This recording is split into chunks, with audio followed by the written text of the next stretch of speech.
Quand on n'aime pas on tue, quand on aime on châtie, souviens-toi des vrais, quand ils seront... Meuf, t'as vu que Booba a vendu toutes ses cartes NFT? Ouais, j'ai vu, il s'est fait 564 000 € et ça peut encore augmenter. Augmenté. Ouais. Comment ça?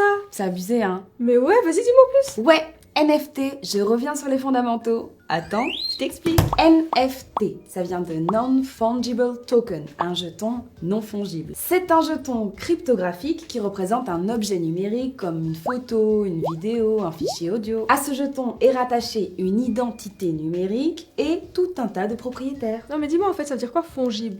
Alors fongible, ça veut dire interchangeable et remplaçable. Par exemple, une pièce de 2 €, bah, tu peux la remplacer par une autre pièce de 2 €, bah, t'auras la même chose. C'est fongible.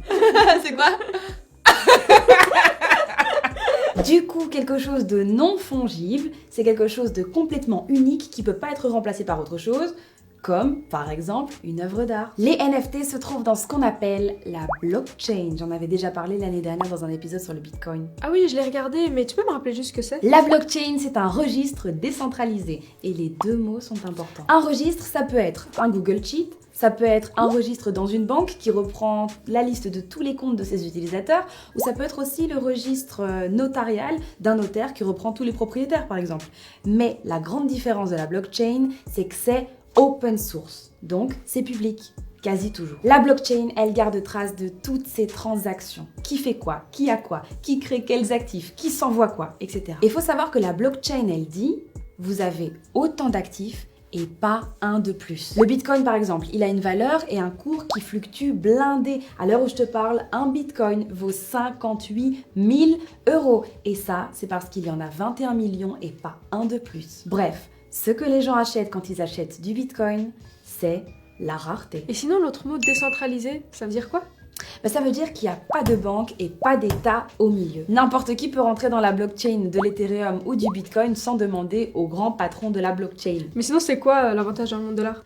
La propriété privée. Introduire la notion de propriété privée sur le web, c'est fucking génial. Avec les NFT, tu te mets à posséder des pixels, des JPEG, un code informatique, des choses qui d'habitude se trouvent dans un disque dur. Et sinon, nous, on peut en acheter avec de l'euro, de la crypto, ou est-ce que c'est cher, pas cher, ça se passe comment? Actuellement, c'est surtout avec la crypto-monnaie, majoritairement l'Ethereum. Certains sites, une minorité quand même, te proposent de payer par carte de crédit, comme Nifty Getaway, mais ce site est hyper cher. On parle de milliers de $. Bon après, si tu veux vraiment te procurer du NFT mais que t'as un tout petit budget, là tu vas sur OpenSea, littéralement le bon coin du NFT, et là t'as des œuvres pour pas grand chose, genre 20 $. Et sinon, Booba, il a quoi à voir là-dedans? Ah oui, puisque c'était ça le sujet. Alors Booba, il a mis en vente son dernier clip TN sous forme de 5 cartes animées, chacune disponible en 5000 exemplaires. Il les a vendues complètement sold out, hein, en 4 jours. Ça fait quand même un total de 564 000 € au cours actuel. C'est énorme. Ouais. C'est énorme. Mais tout à l'heure, tu me disais que ça allait augmenter. Pourquoi? Il faut savoir qu'en décembre 2015, l'Ether valait 1,10 €. Aujourd'hui, ça vaut 3 804 €. Donc si ça continue à augmenter, Booba va se faire de plus en plus d'argent. Et tu vas me dire qu'il y a que Booba qui le fait en fait. Bah disons que lui, il est un petit peu précurseur pour la France. Mais aux États-Unis, ça fait déjà des mois qu'ils le font. Il y a The Weeknd, il y a Eminem, il y a Tory Lanez, Snoop Dogg, Akon, etc. Hyper chouette. Quel comment ça capte. En gros, ce qu'il faut retenir, c'est que ça va révolutionner l'industrie musicale. En fait, le NFT peut devenir ton label, puisque actuellement, bah, toi, tu prends 80%, le label prend 20%, et bien là, tu prends 80% et c'est le public qui prend 20%. Et cette révolution, ce n'est pas que dans le milieu musical, c'est dans toute l'industrie artistique. Et quoi, nous, on peut pas croquer? Vas-y, viens, on va prendre des photos de nous.